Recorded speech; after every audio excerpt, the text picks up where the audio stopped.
Se acabó el mes de abril en este día jueves y estamos marcando el arranque ya de lo que son las operaciones en las bolsas de valores en Estados Unidos. Muy buenos días, ya jueves 30 de abril. Yo soy Gabriela Frías. En este día jueves recibiendo un tsunami de informaciones económicas y de declaraciones importantes en todo el mundo y lo que son informes de resultados trimestrales de muchas compañías que ya lo han hecho por la mañana y las que esperamos al cierre, es decir, después de las 4 de la tarde. Entre otras noticias del día, el Banco Central Europeo, que hoy dirige Christine Lagarde, pues tiene su reunión de política monetaria y anuncia que la eurozona podría contraerse este año entre un 5 y un 12%, hablando de una recesión de magnitud sin precedentes y por lo tanto se ampliarán los estímulos para incluir créditos más baratos a los bancos. Esta reunión se da un día después de la de 2 días que tuvo la Reserva Federal estadounidense, en donde no se tocan las tasas de interés, pero el rango de tasas está en el piso, y Jerome Powell hablando quizá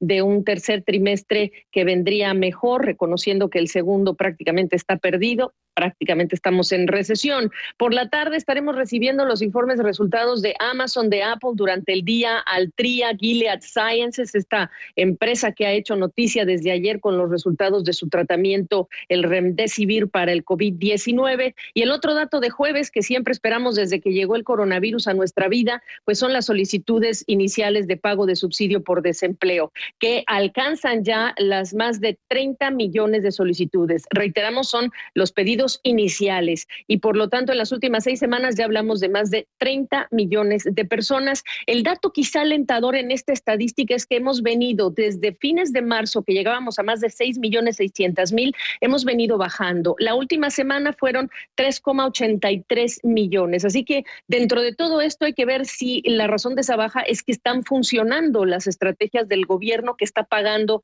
pues más subsidio, que está dándole a más personas este subsidio. Hay noticias también de empleo y desempleo. En Brasil, 12.850.000 personas afectadas por desempleo en el trimestre. Estas son informaciones oficiales. Y queremos detenernos en el vecino del sur de Estados Unidos, México, porque esta es una jornada de mucha información muy importante para México. Entre ellos, el dato que ya presenta el INEGI con una contracción de 1,6% anual entre enero y marzo. Esta es la peor baja trimestral en más de una década, según el INEGI. Voy a incorporar a la economista, profesora en el ITAM allá en México y desde la Ciudad de México, Valeria Moy, para que nos acompañe y nos ayude a disminuir lo que es esta cifra, lo que representa para un país que ha venido con ya 5 trimestres acumulados.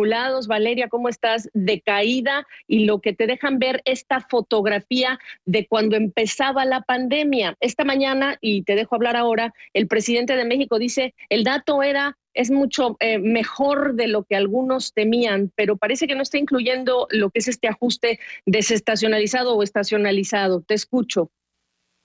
Hola Gaby, buenos días. Pues mira, el dato que bien mencionas, este decrecimiento de 1.6 en términos trimestrales, ya es la quinta tasa trimestral consecutiva, entonces prácticamente ya tendría mucho sentido hablar de una recesión, porque como las tasas que habíamos tenido antes estaban muy cerca del cero, eran negativas, pero cercanas al cero, había muchos economistas y funcionarios que decían, no, pero como no es muy profundo, no aplica. Yo creo que esa discusión ya pasó a segundo plano y todos estamos en el entendido de que es una recesión.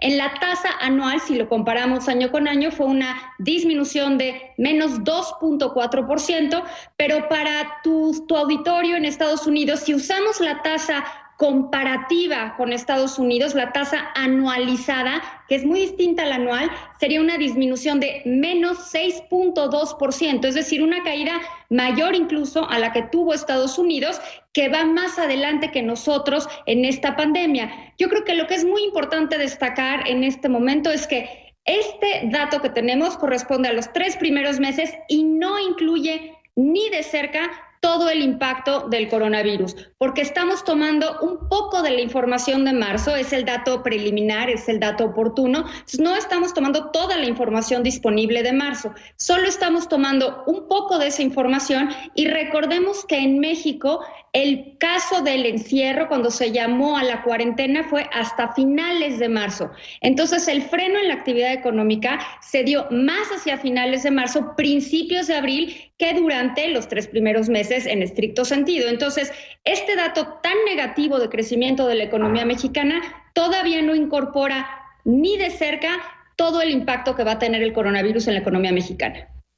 Que además para Estados Unidos también el segundo trimestre es el perdido y estamos hablando de un rango de contracción de 30 y hasta el 40% en los pronósticos. ¿Qué hay del empleo, Valeria, y de la destrucción de empleo hasta ahora? ¿Cómo es esa foto?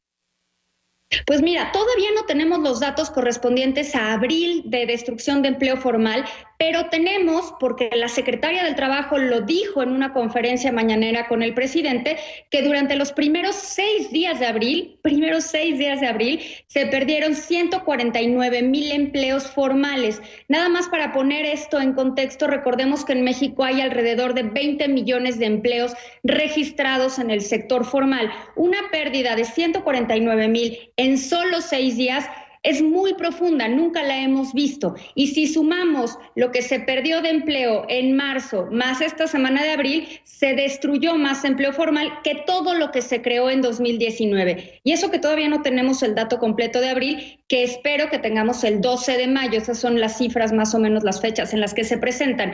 En cuanto a empleo, vamos a ver, yo creo que una pérdida importante de empleo formal y una precarización, se va a pauperizar el empleo informal. Recordemos que en México no hay seguros de desempleo, Gaby. Entonces, este dato que tú mencionabas de cómo se incorpora población en la búsqueda de este seguro de desempleo, en México simplemente eso no existe. Entonces, el empleo formal va a acabar migrando al empleo informal. Yo digo que es el Día de México porque antes del mediodía estaremos recibiendo otro informe trimestral que es muy importante, Petróleos Mexicanos, la petrolera más endeudada del mundo, y es importante porque le pesa a México, a las cuentas públicas, y esta es una empresa que ya ha dicho una calificadora como Fitch, que es una empresa técnicamente quebrada, pero la tiene dentro de cierto rango de calificación porque se sabe que no la dejaría caer el gobierno. Voy a marcar una pausa y tenemos que hablar con Valeria Moy de una enorme polémica desatada por un proyecto de ley en el que le daría discrecionalidad, facultad al presidente a meter mano y reasignar presupuestos sin que los legisladores pues supervisen o aprueben. Marco una pausa, regreso con Valeria Moy. Gracias por seguir con nosotros. Yo soy Gabriela Frías, en comunicación ahora con la profesora del ITAM, economista, y también la directora de este Observatorio Económico México. ¿Cómo vamos, Valeria Moy? Primero que nada, hay que decir que hoy es Día del Niño en México, así que felicidades para todos los niños y los padres, aunque encerrados, pues hay que celebrarles a los niños y las niñas y a los que tienen corazón de niño y niña. Dicho lo cual, el tema que no es para niños tiene que ver con esta polémica iniciativa que ha enviado el presidente Andrés Manuel López Obrador, un proyecto de ley que le permitiría prácticamente reorientar fondos de lo que es el presupuesto sin que esa reorientación pase para ser supervisada por la Cámara de Diputados. Una facultad que ha generado enorme polémica y quiero que tú me platiques, Valeria, si en medio de esta pandemia justifica que el presidente tenga esa facultad, si la ley no se lo da o si estamos hablando de algo más preocupante.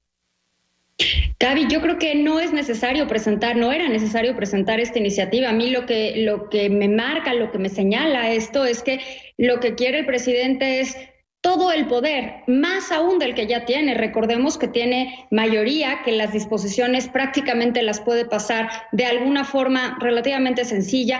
Yo creo que la ley que está relacionada con términos presupuestales le da al presidente y a la Secretaría de Hacienda y también a la Cámara de Diputados las facultades necesarias para coordinarse en caso de una emergencia económica como la que estamos viviendo. Yo creo que lo que se tendrá que votar hoy, que se presentó hace relativamente poco, yo creo que no era necesario y abre la puerta a una discrecionalidad que en México no solo no queremos, sino que es una película que ya vimos durante muchísimos años, hace muchas décadas, y sabemos que no termina bien. Yo creo que lo que está haciendo en este momento esta disposición, lo que el presidente está buscando, no es necesario y puede llevar a muy malos términos en términos de política económica para el país.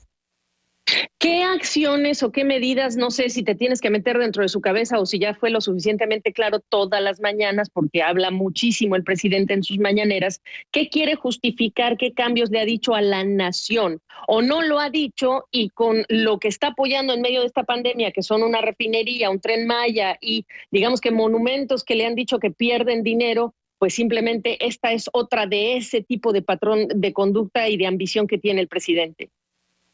Él lo que ha dicho es que quiere transparentar un procedimiento que ya se hacía y que no era transparente. Es decir, se podía reasignar recursos dentro del presupuesto, todos los años lo veíamos. Una cosa era el presupuesto que se presentaba en septiembre, que se autorizaba, y otra cosa al final del año era el presupuesto que verdaderamente se ejercía. Había unas cosas que no eran transparentes y había otros temas que sí eran más transparentes. Lo que ha dicho el presidente como justificación, como argumento, es que lo que quiere hacer al pasar esta ley es que ya quede transparente esta facultad y que los cambios sean más claros. Yo creo que va a llevar justo a lo contrario, a que las decisiones de reasignación presupuestal las tome el presidente de acuerdo a sus intereses. A mí me parece que es un síntoma, una señal de autoritarismo que no deberíamos de aprobar y que no deberíamos de permitir, siendo México una democracia. Y si queremos mantener a México como una democracia y hacer que con el paso del tiempo se vuelva una democracia más funcional, este es el tipo de pasos que tenemos que evitar, este es el tipo de medidas que solo son pasos hacia el autoritarismo y no al revés. Yo creo que lo que estamos viendo hoy es muy delicado y aunque el presidente argumente que eso le va a dar más transparencia a la ejecución del gasto, yo creo que es justo lo contrario. Yo creo que eso lo que le da es mayor discrecionalidad a una persona, al titular del Ejecutivo, al presidente, para usar los recursos en los proyectos que básicamente él quiera, porque ahora la epidemia, la emergencia económica, le da una justificación, pero en el momento que esto pase, pues tendrá toda la manga ancha para hacer lo que él quiera de acuerdo a sus proyectos. Entonces, para cerrar, Valeria, tengo 30 segundos. ¿Piensa el presidente Andrés Manuel López Obrador más en mantener proyectos que podrían no ser rentables en esta contingencia? ¿La medicina que ha recetado el presidente es la que necesita México? Yo creo que no, Gaby. Ya ha dicho muchísimas veces que va a seguir con sus proyectos, seguirá con la refinería, seguirá con el Tren Maya, seguirá con el aeropuerto. Hizo una lista de los 38 proyectos prioritarios que tiene, desde luego estos están incluidos ahí, y no está dirigiendo los recursos económicos a un apoyo al empleo, que es a donde tienen que ir. Él ve estos programas como proyectos de empleo, pero no lo son. Valeria Moy, un gusto saludarte. Gracias, Valeria. Felicidades a tus hijos, felicidades a los niños, a los niños también de Valeria y los ajenos. Y gracias a ustedes que nos han acompañado. Es 30 de abril, periodo ordinario de sesiones en el Congreso. Vamos a estar atentos de esa historia y, por supuesto, del resto de las informaciones. Soy Gabriela Fría. Siga con nosotros. Buen día.